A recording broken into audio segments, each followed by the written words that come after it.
اس کی تخریب کا سبب یہ بیان کیا گیا ہے کہ اس نے مسلمانوں کو رومیوں کے اچانک حملوں سے بچایا، اس لیے رومی اس کی تباہی کے درپے ہو گئے، اور چال یہ چلی کہ بادشاہ کے ایک خاص آدمی کو بیش بہا تحفے دے کر ولید بن عبد الملک کے پاس بھیجا۔ اس شخص نے ازراہ فریب خلیفہ سے یہ ظاہر کیا کہ بادشاہ اس سے ناراض ہو گیا ہے اور اسے قتل کرا دینا چاہتا ہے، اس لیے اس کی خواہش ہے کہ مسلمان ہو کر شام میں اقامت اختیار کر لے۔ ولید نے اسے خوش آمدید کہا اور اپنا مقرب بنا لیا۔ ناظرین، آگے بڑھنے سے پہلے کامنٹ سیکشن میں ہمیں اپنی آراء سے ضرور آگاہ کیجیے گا کہ آپ کو ہماری یہ سیریز کیسی لگ رہی ہے۔ آئندہ آنے والی اقساط سے باخبر رہنے کے لیے ہمارے چینل کو سبسکرائب کر لیں اور ساتھ موجود بیل آئیکن کو ضرور کلک کر لیں۔ شکریہ۔ اس نے ولید کو شام میں کچھ دفینوں کا پتہ دیا، اور جب وہ دفینے برآمد ہوئے تو ولید ان کی گراں عرضی کو دیکھ کر بہت خوش ہوا۔ اس کے بعد اس شخص نے بتایا کہ منارہ اسکندریہ کے نیچے سونے اور جواہر کے بہت بڑے خزانے ہیں۔ یہ سن کر ولید کا جی للچایا اور اس نے ایک فوجی دستے کو اس خدمت پر مامور کیا۔ اس سے پہلے کہ کوئی اس جل کو سمجھتا، نصف مینار ڈھا دیا گیا اور آئینہ اتار لیا گیا، اور اس کے بعد بھی جب خزانے برآمد نہ ہوئے تو پتہ چلا کہ ان سے دھوکہ کیا گیا ہے۔ معماروں نے دوبارہ مینار تعمیر کیا، لیکن پہلے مینار کسی بات پیدا نہ ہو سکی۔ چنانچہ جب بالائی منزل پر آئینہ نصب کیا گیا تو وہ اپنی خصوصیات کھو چکا تھا۔ سکندریہ کے حسن تعمیر اور جلال و جمال نے عرب فاتحین کے دلوں پر جو گہرا اثر چھوڑا تھا، میں اسے دہرانے کی ضرورت نہیں سمجھتا۔ اگر آپ اس اثر کی گہرائی معلوم کرنا چاہتے ہیں تو حضرت عمرو بن عاص رضی اللہ عنہ کے اس خط کی عبارت پڑھ لیجئے، جو اس فتح کے بعد حضرت عمر بن خطاب رضی اللہ عنہ کی خدمت میں ارسال کیا گیا تھا۔ اس خط میں حضرت عمرو بن عاص رضی اللہ عنہ نے لکھا تھا: اما بعد، میں نے ایک شہر فتح کیا ہے جس کی تعریف نہیں کی جا سکتی۔ زیادہ سے زیادہ بس یہ کہہ سکتا ہوں کہ میں نے یہاں 4000 عمارتیں اور اتنے ہی حمام پائے۔ اس شہر میں 40,000 یہودی آباد ہیں جن پر جزیہ عائد کر دیا گیا ہے، اور 400 شاہی رقص گاہیں ہیں۔ ایک ایسے شخص کے قلم سے جسے جزیات نگاری میں کمال حاصل ہو، یہ ایجاز و اختصار اس امر کی قطعی دلیل ہے کہ ابن عاص رضی اللہ عنہ اپنے آپ کو سکندریہ کی تصویر کشی سے معذور پاتے تھے۔ یہی نہیں بلکہ جب وہ معاویہ بن خدیج کو فتح کی خوشخبری کے ساتھ مدینہ روانہ کرنے لگے تو معاویہ نے ان سے پوچھا: آپ کوئی خط ساتھ نہیں کریں گے؟ ابن عاص رضی اللہ عنہ نے کہا: میں خط لکھ کے کیا کروں گا؟ کیا تم عرب نہیں ہو کہ پیغام نہ پہنچا سکو اور جو کچھ تم نے دیکھا ہے بیان نہ کر سکو؟ یہ تھا ابن عاص رضی اللہ عنہ کا جواب، حالانکہ وہ جانتے تھے کہ حضرت عمر رضی اللہ عنہ جب تک بات کی انتہائی تفصیل معلوم نہ کر لیں ان کا اطمینان نہیں ہوتا۔ سکندریہ کا فاتحین ہی کے نہیں، ان مورخوں کے دلوں پر بھی بڑا گہرا اثر تھا جنہوں نے 200 برس کے بعد ان فاتحین کی داستان مرتب کی ہے۔ چنانچہ آپ نے ان کی روایات میں عجیب عجیب مبالغے دیکھے ہوں گے جس کی وضاحت صرف راویوں کے اس حیرت سے ہوتی ہے کہ جو کچھ انہوں نے سنا چھان پھٹک کیے بغیر اسے سچ مان لیا۔ ابن عبد الحکم ایک مستند روایت میں لکھتے ہیں: سکندریہ کے حماموں کی حدود میں 12 تہخانے تھے۔ سب سے چھوٹے تہخانے میں 1000 حلقوں کی گنجائش تھی اور ہر حلقے میں آدمیوں کی ایک جماعت سما جاتی تھی۔ پھر لکھتے ہیں جب سکندریہ فتح ہوا تو 12,000 کنجڑے اس میں ترکاریاں بیچتے پائے گئے۔ علامہ سیوطی کا بیان ہے کہ تمام سکندریہ والے سیاہ اور سرخ کپڑے پہنتے تھے، اس لیے کہ سکندریہ کی زمین اور عمارتیں سفید مرمر کی تھی۔ راہبوں کے سیاہ لباس پہننے کی وجہ بھی یہی سنگ مرمر کی چمک تھی۔ انسان کے لیے رات کے وقت شہر میں چلنا پھرنا تکلیف دہ تھا، کیونکہ چاند کی روشنی جب سفید سنگ مرمر پر پڑتی تھی وہ چمک اٹھتا تھا، یہاں تک کہ جلاہا چراغ روشن کیے بغیر سوئی میں دھاگا پرو لیتا تھا۔ جب تک کوئی شخص سونے اور مرمر کی چمک سے بچنے کے لیے آنکھوں پر کپڑا نہ ڈالے شہر میں داخل نہیں ہو سکتا تھا۔ سراپیوم کی تعریف میں مسعودی نے لکھا ہے: اس محل میں 100 ستون تھے۔ بیچ کا ستون اتنا بڑا تھا کہ آج تک دیکھنے میں نہیں آیا۔ اس کا بالائی سرا تاج کی شکل میں تراشا گیا تھا۔ یہ ستون ہوا کے جھونکوں سے ٹہنیوں کی طرح ہلتے تھے۔ علامہ سیوطی لکھتے ہیں یہ ایک ایوان تھا جو حضرت سلیمان علیہ السلام کے دربار کے جنوں نے تعمیر کیا تھا۔ اس میں 300 مرمری ستون تھے جن کی بلندی 30-30 ہاتھ تھی۔ ان ستونوں کے پتھروں کو اتنا سیقل کیا گیا تھا کہ وہ آئینے کی طرح چمکتے تھے اور انسان پشت کی طرف سے آنے والوں کو ان میں دیکھ سکتا تھا۔ ایوان کے وسط میں ایک ستون تھا جس کی بلندی 111 ہاتھ تھی۔ اس کی چھت زمردی مرمر کے ایک سالم ٹکڑے کی تھی جسے جنوں نے تراشا تھا۔ یہ جن انسانوں کی شکل کے تھے جن کے سر گنبدوں جیسے تھے اور ان کی آنکھیں شیروں کے جسم چھیدتی تھیں۔ یہ اور اس قسم کی بہت سی روایتیں ظاہر کرتی ہیں کہ مصر کے دارالسلطنت نے فاتحین کے دلوں میں جو اثر چھوڑا تھا، تمام مفتوحہ ممالک اس کی مثال پیش کرنے سے قاصر تھے۔ چنانچہ جو کچھ انہوں نے وہاں دیکھا ہر جگہ اس کا بیان کرنے لگے، اور وہ سنی سنائی باتیں بھی اس میں شامل کر دیں جن میں سے اکثر تنقید کی کسوٹی پر پوری نہیں اترتی۔ سکندریہ میں داخل ہوتے ہی پہلا اثر یہ تھا کہ جو فاتحین کے دلوں پر پڑا، اس کے بعد کچھ زیادہ وقت نہ گزرنے پایا تھا کہ انہوں نے وہاں کے باشندوں کی انوکھی زندگی دیکھی اور ان کی حیرت میں اضافہ ہو گیا۔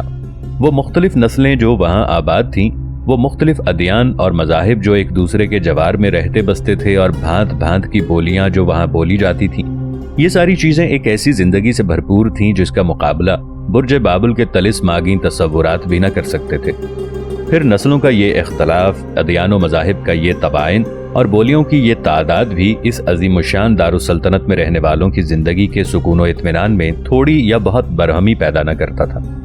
شہر کے سربراوردہ لوگ مختلف قسم کی نعمتوں اور آسائشوں میں غرق تھے، جس نے باہمی اختلافات کے دروازے ان پر بند کر دیے تھے، اور وہ اس متاع راحت کے سوا ہر چیز کو فراموش کیے بیٹھے تھے جس کی تنوع آفرینیوں اور رنگا رنگیوں نے عرب کو اس درجہ حیران کر دیا تھا کہ جو کچھ وہ دیکھتے اور سنتے تھے اس پر جیسے انہیں یقین ہی نہ آتا تھا۔ محاصرہ ختم ہونے کے بعد شہر میں آہستہ آہستہ سکون و اطمینان کی کیفیت پیدا ہونے لگی، یہاں تک کہ وہ اپنی پہلی حالت پر آ گیا۔ وہی رنگ رلیاں اور وہی ذہنی و جسمانی عیاشیاں، کہیں علم کی محفلیں آراستہ ہیں، فلسفہ، ریاضی اور طب پر بحثیں ہو رہی ہیں، عقلی راحت اور جسمانی آسودگی سے تعلق رکھنے والے فنون پر تبادلہ خیال کیا جا رہا ہے، اور شرکائے مجلس اپنی گفتگو میں اتنے شوق و شغف کا اظہار کر رہے ہیں کہ دیکھنے والے کو محسوس ہو رہا ہے جیسے زندگی نام ہی عقل اور علمی و فنی اختراعات کا ہے۔ کہیں تماشا گاہیں ہیں جن میں بہترین ناچنے گانے والیاں اپنے کمال فن کا مظاہرہ کر رہی ہیں، ہر طرف ڈرامے، موسیقی اور رنگا رنگ فنون لطیفہ کے جلوے بکھرے پڑے ہیں جو عربوں کی آنکھوں نے دیکھے نہ کانوں نے سنے، بلکہ جن کا تصور بھی کبھی ان کے ذہن میں نہیں آیا۔ کہیں صنعتی کارخانے ہیں جس میں ایک عجیب قسم کا شور برپا ہے، کاریگر کے بازو جو چیزیں یہاں بناتے ہیں ان کی مضبوطی کی مثال سکندریہ کے سوا دنیا میں کہیں نہیں ملتی۔ یہ شہر کے مختلف بازاروں میں تجارتی دکانیں ہیں جنہیں جنگ کی آفتوں نے متاثر نہیں کیا۔ یہاں لوگ بڑی خوشی اور اطمینان کے ساتھ ان زراعتی اور صنعتی چیزوں کی خرید و فروخت میں مصروف ہیں جو مصر کے مختلف علاقوں اور نوبہ، مشرق اقصی، شام اور یورپ کے مختلف ملکوں سے وادی نیل کے اس پائے تخت میں آتی ہیں، اور یہ سکندریہ کے رچے پچے لوگ ہیں جو حسین اور رنگ برنگے لباسوں میں ملبوس تفریح قدوں، تجارتی بازاروں، علم کی محفلوں اور تماشگاہوں میں جاتے ہیں۔ یہ لوگ جب اپنی حویلیوں اور حرم سراؤں میں واپس ہوتے ہیں تو وہاں کا سامان عیش و راحت ان میں زندگی کی محبت اور اس کی آسائشوں سے لطف اندوز ہونے کا شوق اور تیز کر دیتا ہے۔ یہ سب کچھ کیا ہے؟ کیا یہ حقیقت سے زیادہ خواب معلوم نہیں ہوتا؟ لیکن نہیں، وہ ایک ٹھوس حقیقت ہے جو فاتحین کو محسوس ہو رہی ہے۔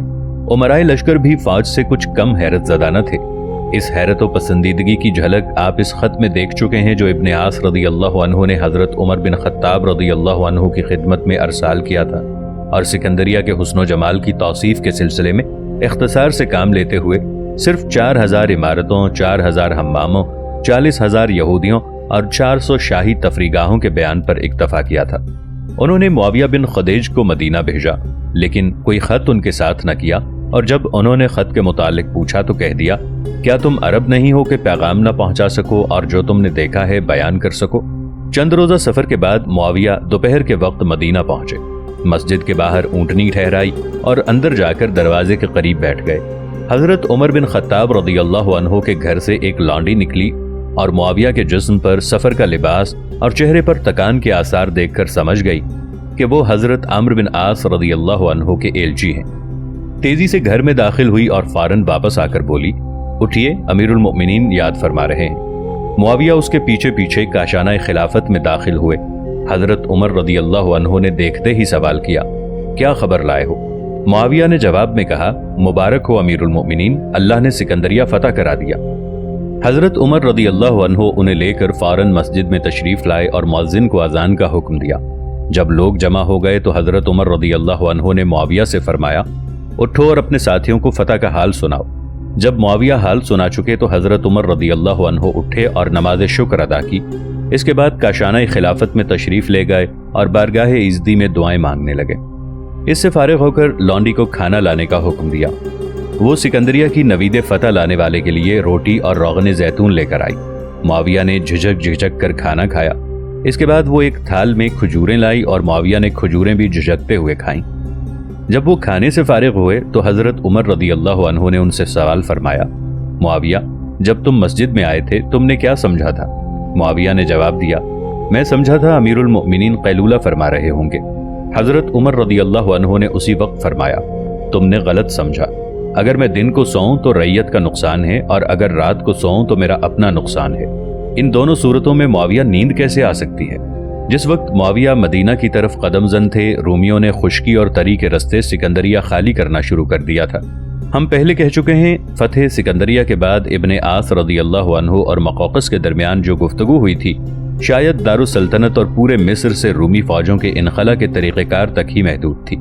علامہ بلازری فرماتے ہیں، کہا جاتا ہے 13,000 دینار کے عوض مقوقس نے ابن عاص رضی اللہ عنہ سے اس شرط پر صلح کی تھی کہ جو سکندریہ سے جانا چاہے گا وہ چلا جائے گا اور جو وہاں رہنا چاہے گا رہے گا۔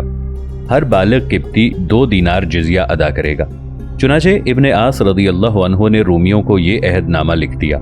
لیکن یوحنا نقیوسی کی روایت میں استنباط کرتے ہوئے بٹلر کہتا ہے کہ سکندریہ کی فتح کے بعد مقوقس اور ابن عاص رضی اللہ عنہ کے درمیان یہ طے پایا تھا کہ 11 مہینے کی مہلت ہوگی۔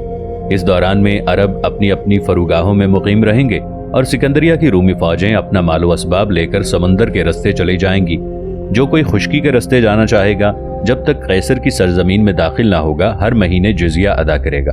اس کے بعد بٹلر نے چند ایسی شرطوں کا اضافہ کیا ہے جو بابلیون کے صلح نامے کی شرائط سے ملتی جلتی ہیں، جس کی تکمیل عربی سالار اور رومی بطریق کے درمیان ہوئی تھی، اور یہ صاف ظاہر ہے کہ یہ شرطیں اس معاہدے میں تھیں جو عربوں کے محاصرہ بابلیون کے زمانے میں کیا گیا تھا، اور یہ وہی محاصرہ تھا جسے ہرقل نے قبول کرنے سے انکار کر دیا تھا۔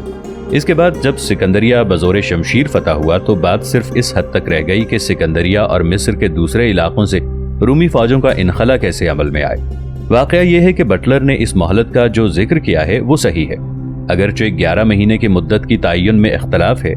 بعض لوگوں کا خیال ہے کہ حضرت عمرو بن عاص رضی اللہ عنہ نے اس کے لیے صرف اتنی ہی مدت رکھی تھی جو ان کے اندازے کے مطابق مہلت اور انخلا کی شرائط کے سلسلے میں بارگاہ خلافت سے جواب آنے کے لیے کافی ہو سکتی تھی، اور وہ 2 مہینے سے زیادہ نہ تھی۔ شاید یہی قول صحت کے قریب تر ہے، ورنہ رومی فوجوں کو نکالنے کے لیے جو جہاز سکندریہ آئے تھے ان میں سے اکثر غرق نہ ہوتے۔ مقوقس سکندریہ سے جانے والے رومیوں کے ساتھ نہیں گیا بلکہ اپنے محل ہی میں مقیم رہا، وہیں مرا اور وہیں کے قبرستان میں دفن ہوا۔ سکندریہ چھوڑنے کا خیال بھی اسے نہ آیا، اس لیے کہ وہ جانتا تھا کہ اگر وہ بزنطینہ گیا تو اپنی آزادی بلکہ جان تک خطرے میں ڈال دے گا، اور اگر اس نے ایسا کیا تو اس کا انجام لازمی طور پر جلا وطنی ہوگا یا موت۔ اس سے پہلے یہ بوڑھا بطریق اس مقام پر اپنی جلا وطنی کے دن گزار رہا تھا جہاں ہرقل نے اسے بھجوایا تھا، تان کے ہرقل کی موت کے بعد قسطنطین مرتینہ اور اس کے بیٹے نے اسے بلوایا، اور وہ مرتینہ سے ساز باز کر کے سکندریہ پہنچا اور عربوں کے سکندریہ فتح کرنے اور رومیوں کو مہلت دینے تک یہیں رہا۔ اس دوران میں قسطنطین مار ڈالا گیا اور رومیوں نے مرتینہ اور اس کے بیٹے کے خلاف بغاوت کر دی، جس کے نتیجے میں یہ دونوں ماں بیٹے تخت سے اتار دیے گئے یا قتل کر دیے گئے، اور قسطنطین کا بیٹا کنتانس تنہا تخت کا مالک ہو گیا۔ مقوقس اور مرتینہ میں جو گٹھ جوڑ تھا، قسطنطنیہ والوں میں سے کسی کو اس کا خوف نہ رہا تھا، لہٰذا اگر اب وہ قسطنطنیہ جاتا تو کوئی تعجب نہ تھا کہ اس کے ساتھ بھی وہی سلوک ہوتا جو اس کی حلیف ملکہ کے ساتھ کیا جا چکا تھا۔ اس لیے اس نے مصر ہی میں رہنے کو ترجیح دی اور اپنے لیے یہی کافی سمجھا کہ عرب فاتح اس کا اثر و نفوذ برقرار رہنے دے گا، جس کے سہارے کم از کم اس کا مجروح بڑھاپا تو اطمینان سے بسر ہو جائے گا۔ مسلمان مورخین قیرس کے سفر قسطنطنیہ کا ذکر کرتے ہیں، نہ اس کی جلا وطنی کا، بلکہ یہ کہتے ہیں کہ ہرقل نے اسے خط میں لکھا جس میں اس کی رائے پر ملامت و سرزنش کی اور اس کی تجویز اس کے منہ پر دے ماری، اسے عربوں سے لڑنے کا حکم دیا اور تاکید کی کہ اس کے سوا وہ کوئی اور کچھ نہ سوچے۔ ہرقل نے فوجیں بھی روانہ کی جنہوں نے سکندریہ کے دروازے بند کر کے گویا مسلمانوں کو جنگ کی دعوت دی۔ مقوقس ابن عاص رضی اللہ عنہ سے ملا اور کہا، میری آپ سے 3 درخواستیں ہیں۔ ابن عاص رضی اللہ عنہ نے پوچھا، وہ کیا؟ کہنے لگا، ایک تو رومیوں کے ساتھ وہ رعایت نہ کیجیے جو آپ نے میرے ساتھ کی ہے، اس لیے کہ میں نے انہیں نصیحت کی لیکن انہوں نے اسے ٹھکرا دیا۔ دوسرے، قبطیوں سے وعدہ خلافی نہ فرمائیے کہ انہوں نے کبھی وعدہ خلافی نہیں کی۔ تیسرے، حکم دے دیجیے کہ جب میں مروں تو مجھے ابو یحنس کے کلیسا میں دفن کیا جائے۔